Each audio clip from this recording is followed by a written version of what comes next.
Hello friends, आज हम शुरू कर रहे हैं अध्याय 2। क्या हमारे आसपास के पदार्थ शुद्ध हैं? तो आइए शुरू करते हैं। पहला क्वेश्चन है, जल में घुले हुए सोडियम क्लोराइड को किस विधि द्वारा जल से पृथक किया जाता है? किस विधि द्वारा? बाष्पीकरण या आसवन विधि द्वारा। अगला क्वेश्चन है, विभिन्न प्रकार के मिश्रणों का निर्माण किस पर निर्भर करता है? किस पर? अवयवों की प्रकृति पर निर्भर करता है। अगला क्वेश्चन है, दो या दो से अधिक पदार्थों के समांगी मिश्रण को क्या कहते हैं? तो इसको हम विलयन कहेंगे। अगला क्वेश्चन है, दो या दो से अधिक धातुओं या एक धातु तथा अधातु के मिश्रण को क्या कहते हैं? तो इसे हम मिश्र धातु कहते हैं। अगला क्वेश्चन है, विलयन के कण व्यास में कितने छोटे होते हैं? कितने छोटे? 1 नैनोमीटर। अगला क्वेश्चन है, यानी कि 10⁹ मीटर। अगला क्वेश्चन है, किसी दिए गए निश्चित तापमान पर यदि विलयन में विलेय पदार्थ नहीं घुलता है तो उसे क्या कहा जाता है? क्या कहते हैं? संतृप्त विलयन कहते हैं। अगला क्वेश्चन है, यदि एक विलयन में विलेय पदार्थ की मात्रा संतृप्तता से कम है तो उसे क्या कहा जाता है? क्या कहा जाता है? असंतृप्त विलयन कहा जाता है। अगला क्वेश्चन, यदि विलयन में विलेय पदार्थ की सांद्रता संतृप्त स्तर से कम है तो उसे क्या कहा जाता है? उसको अति संतृप्त विलयन कहा जाता है। अगला क्वेश्चन है, विलायक की मात्रा द्रव्यमान अथवा आयतन में घुले हुए विलेय पदार्थ की मात्रा को क्या कहते हैं? तो इसको हम विलयन की सांद्रता कहते हैं। अगला क्वेश्चन है, विलयन की सांद्रता को दर्शाने वाली विधियां कौन कौन सी हैं?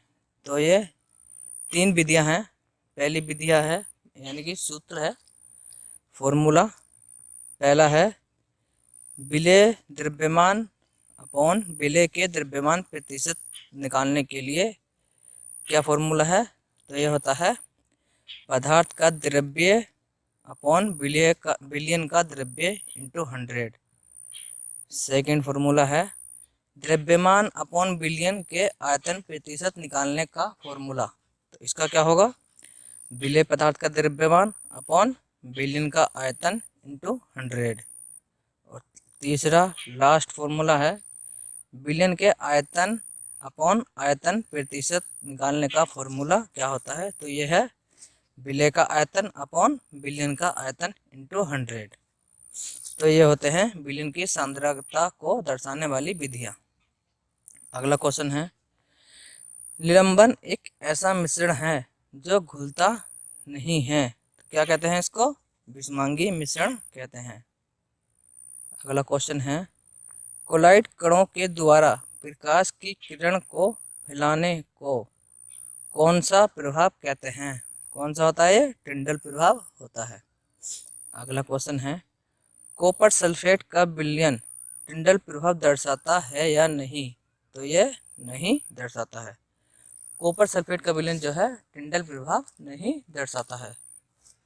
अगला क्वेश्चन है, दूध और पानी का मिश्रण कौन सा प्रभाव दर्शाता है? दूध और पानी का मिश्रण टिंडल प्रभाव को दर्शाता है। अगला क्वेश्चन है, कोलाइड किस प्रकार का मिश्रण होता है? कोलाइड है ये विषमांगी मिश्रण। अगला क्वेश्चन है, कोलाइड के कणों को किस तकनीक विधि द्वारा अलग किया जा सकता है? तो यह होता है अपकेंद्रीकरण तकनीक विधि द्वारा। अगला क्वेश्चन है, रंग वाले घटक यानी कि डाई को नीले अथवा काले रंग की स्याही से कैसे पृथक कर सकते हैं? तो इसको बाष्पीकरण द्वारा पृथक कर सकते हैं। अगला क्वेश्चन है, दूध में से क्रीम को कैसे पृथक किया जा सकता है? तो इसको हम अपकेंद्रीकरण द्वारा या मथनी द्वारा पृथक कर सकते हैं। क्वेश्चन है, नमक तथा कपूर के मिश्रण को कैसे पृथक कर सकते हैं? नमक तथा कपूर के मिश्रण को ऊर्ध्वपातन प्रक्रिया द्वारा अलग कर सकते हैं। अगला क्वेश्चन है, काली स्याही में विद्यमान डाइयों का पृथक्करण कैसे किया जाता है? तो ये क्रोमेटोग्राफी द्वारा किया जाता है। अगला क्वेश्चन, रंगों को पृथक करने में किस विधि का प्रयोग किया जाता है? रंगों को पृथक करने में क्रोमेटोग्राफी द्वारा विधि का प्रयोग किया जाता है। अगला क्वेश्चन है, ग्रीक कोमा का अर्थ क्या होता है? तो ग्रीक कोमा का अर्थ जो होता है वो होता है रंग। अगला क्वेश्चन है, दो घुलनशील द्रवों के मिश्रण को कैसे पृथक कर सकते हैं? तो हम कैसे कर सकते हैं इसको? आसवन विधि के द्वारा अलग कर सकते हैं। अगला क्वेश्चन है, दो या दो से अधिक घुलनशील द्रवों जिनके क्वथनांक का अंतर 25 केल्विन से कम होता है, उनके मिश्रण को किस विधि द्वारा पृथक किया जा सकता है? तो किस विधि के? त्रिभाजी आसवन विधि के द्वारा पृथक किया जा सकता है। अगला क्वेश्चन है, वायु से गैसों को कैसे प्राप्त कर सकते हैं? तो कैसे करते हैं? त्रिभाजी आसवन विधि के द्वारा। चलते हैं अगले क्वेश्चन पर, किसी अशुद्ध नमूने से शुद्ध कॉपर सल्फेट कैसे प्राप्त कर सकते हैं? तो इसको हम क्रिस्टलीकरण के विधि के द्वारा अलग कर सकते हैं। अगला क्वेश्चन है, रासायनिक प्रतिक्रिया किस परिवर्तन को कहा जाता है? तो ये रासायनिक परिवर्तन को ही रासायनिक प्रतिक्रिया कहा जाता है। अगला क्वेश्चन है, पदार्थों को किसके आधार पर उन्हें तत्वों या यौगिकों में विभाजित किया जाता है? तो किसके आधार पर? रासायनिक संगठन के आधार पर विभाजित किया जाता है। अगला क्वेश्चन है, सबसे पहले तत्व शब्द का प्रयोग किसने किया? किसने किया था?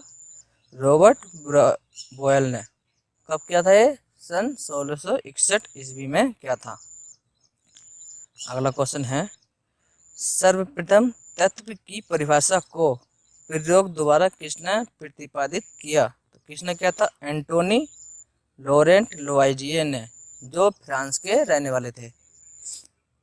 अगला क्वेश्चन है, धातुएं कैसी होती हैं? धातुएं जो होती हैं वो चमकीली होती हैं। अगला क्वेश्चन है, ताप एवं विद्युत की सुचालक कौन होती हैं? तो धातु ताप तथा विद्युत की सुचालक होती हैं। अगला क्वेश्चन, वह एकमात्र धातु कौन सी है जो कमरे के तापमान पर द्रव है? कौन सी है? पारा।